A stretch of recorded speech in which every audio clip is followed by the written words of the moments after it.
It's also nice to have Hillary Hummel with us on the harp today. We're also glad to have her. And we're hopeful to have her back over the next couple of Sundays for Advent, so we'll get to hear some more lovely harp music as well. I just want to say a couple of things before I give this first illustration, because that's such a beautiful song, and I don't know if it moves you in the way it moves me, but it's such a perfect song for Advent. Dante, when he wrote the Inferno, was Lorena McKennitt was actually writing this as she was outside of Marrakesh, and she was on a train, and she was dealing with just a variety of people on the train in every socioeconomic status. And she was reading Dante's Inferno at the same time. And it so inspired her to just begin to interact with such diversity of people that she found herself empathizing deeply with the suffering and the challenges, and then wrote this on the train. It's a good song for Advent because I think Advent is that season when we are invited to wait. When we're invited to be a part of how things are happening around us. Things are moving into a dormant state. Things are moving into an inner state, a time of reflection.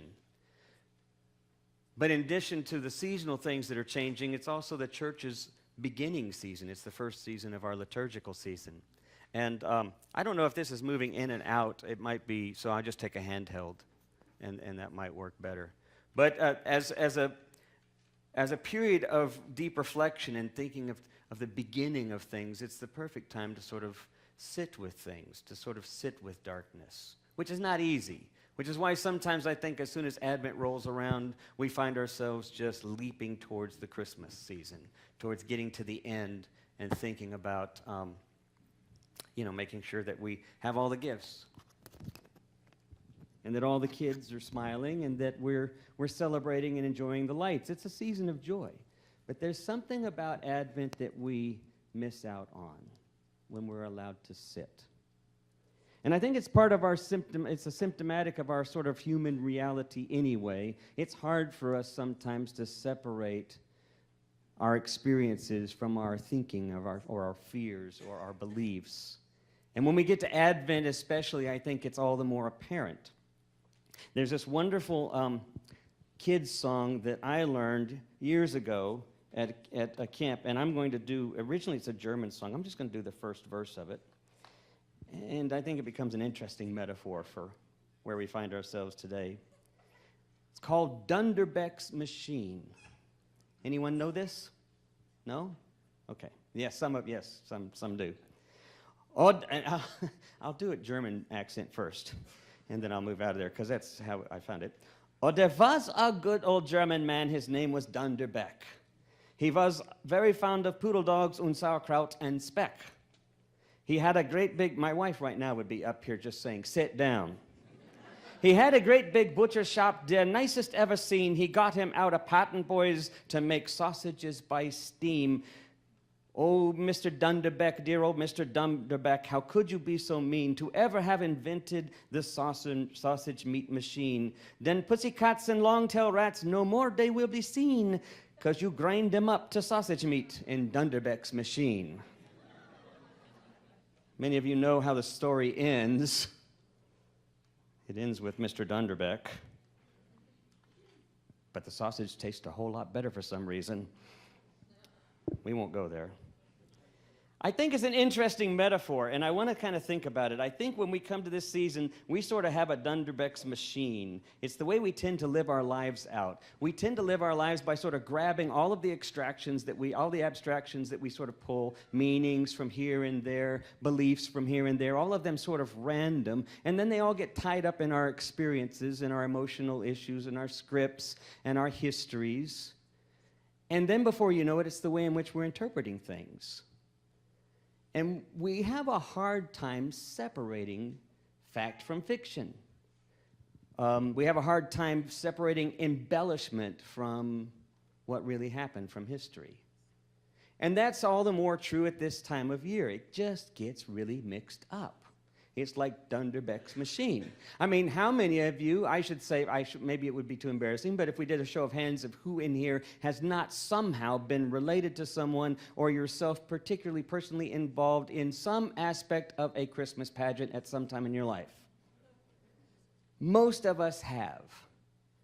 Or we've known someone who's been a shepherd, a wise man, a sheep even, a goat, or a camel, or in some of those obscure community ones where they just happen to have this animal, a lobster. They all end up. And maybe somebody had the good fortune to think in terms of, oh, yes, they celebrated all this time. They still talk about it all these years later. Their son's 40, but he was the baby Jesus in the pageant years ago. We've all had that experience. But it's a perfect example of a Dunderbeck's machine. Because when you look at the nativity scene, everything that's there isn't really all in the stories themselves. They somehow end up there. And if you look at each individual story, which I encourage you to go back, find your Bible somewhere, pull it off the shelf, dust it off, open it up, look at Matthew, Mark, Luke, and John. You don't even need to look at John because there's no nativity story in there whatsoever. There's no birth narrative. But if you look at the other three, you'll find that they're completely different. And there's a reason for that. They were written at different times. So you'll find Mark's narrative, which is the first one, written about the 7th century. And you'll find Matthew's narrative, which will be different, written about 10 years or so after that. And then Luke's, which was written almost near the first century. I said 10th century. I meant 70 A.D. and 80 A.D.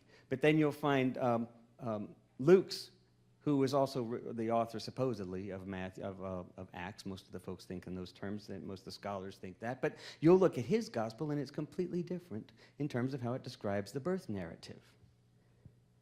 Now, each of these begins to adapt what the other had prior to it, and they make changes. If you get to Matthew has Jesus and the family in Bethlehem already, but they somehow are in Nazareth already, but they have to get back to Bethlehem, because that's where the Markan story has Jesus, and it's the familiar tradition. So you see, then what Matthew adds is the whole thing of the wise men, but they're not in the other two narratives. And yet somehow they all end up in the nativity scene. Camels. There are no camels in the story. There's a donkey. Why is the donkey there? Because Mary. But it's in none of the stories. First time it appears is around 145 A.D. when it's in this apocryphal gospel called the Gospel of James. And it shows up. He saddled a donkey and put Mary on there. It's part of a tradition, but it's not part of the canonical tradition. Now, the only reason why I bring all of this up is because we have a tendency to want to sort of sweeten things up and try to make sense of everything, so we tend to try to assimilate meaning on our own as a people. Sometimes it happens through cultural norms or pressures, just as the canonical Bible that we have came through a series of pressures between different groups of people who vied for their particular version of which stories should be included. So that when you finally come 2,000 years later and we're looking at the stories here, there's been a lot of changes. You could go back and look at your own history and think of how many times the stories are told about things that happened to you and how many different ways they're told. And I have my brother here, and if I was to tell you our family stories, he would probably want to stand up and say, that's not as I remember it, especially if they're about him. So we tell stories and we adapt them, we embellish them, we kind of form them to fit where we are emotionally and where we are in terms of our wishes or desires. It's like a Dunderbeck's machine. Do we do that anywhere else? I think that's the thing that I really want us to think about is, do we do that anywhere else? We can say how we've done that, and most of you are probably familiar with this whole idea of how scriptures have been embellished over time and just what is the historical context of Scripture and not. Do we do that today? Someone came in early this morning and shared with me an incident where, as the band was practicing, some folks were asked to leave, to move out, to go because the band was practicing. Well, that person didn't realize that we've made arrangements for folks to be in here and they can hang around. But the way in which they said it was very direct, almost judgmental. And the way in which it was received was, of course, how it was presented. Now, where does that conflict go from that point? Typically, it's going to go where each of those individuals came to that point with, what they brought to that point. It's going to come with their biases, with their anxieties, with their fears, with their prejudices, and that's where it will continue. So what happened in Ferguson? How clear is that story? And then when you look at the dialogue online and you start seeing everyone standing on their point because they have experienced it personally and they heard personally all the different accounts of what had happened, in spite of the fact that there are dozens of different accounts of what happened. But everyone else also has a personal experience of what it's meant to be either abused or experienced prejudice, or certainly defended themselves against ever having done that to anyone. But that's where it stops, because everybody brings Dunderbeck's machine to that point. And we're not really sure what went into it, because we never really bother to look at the ingredients. Well, now, if you're a good sausage eater, you think you don't want to know the ingredients. I don't really want to think about it. Tastes pretty good the way it is. I like my life just fine. I don't want to think about what went into this. I don't want to go back and look at history and see what was put into this machine. I like it the way it is. Bring on Christmas. That's the problem with Dunderbeck's machine. It's not easy to take it apart.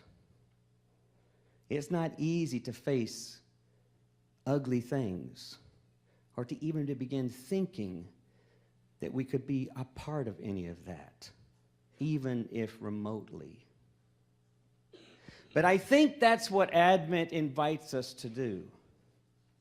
Personally, any number of us can think of what it has meant to be in a dark place, what it has meant to be in that place of Dante's prayer or Angelo's poem, what it has meant to be in a place where it felt like the only friend you had, the only familiar face you had, was loneliness or isolation or despair.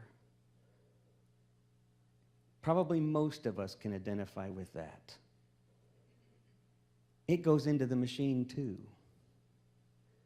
But the reality is that we're part of culture, we're part of our communities, we're part of our histories, we're part of our extended histories.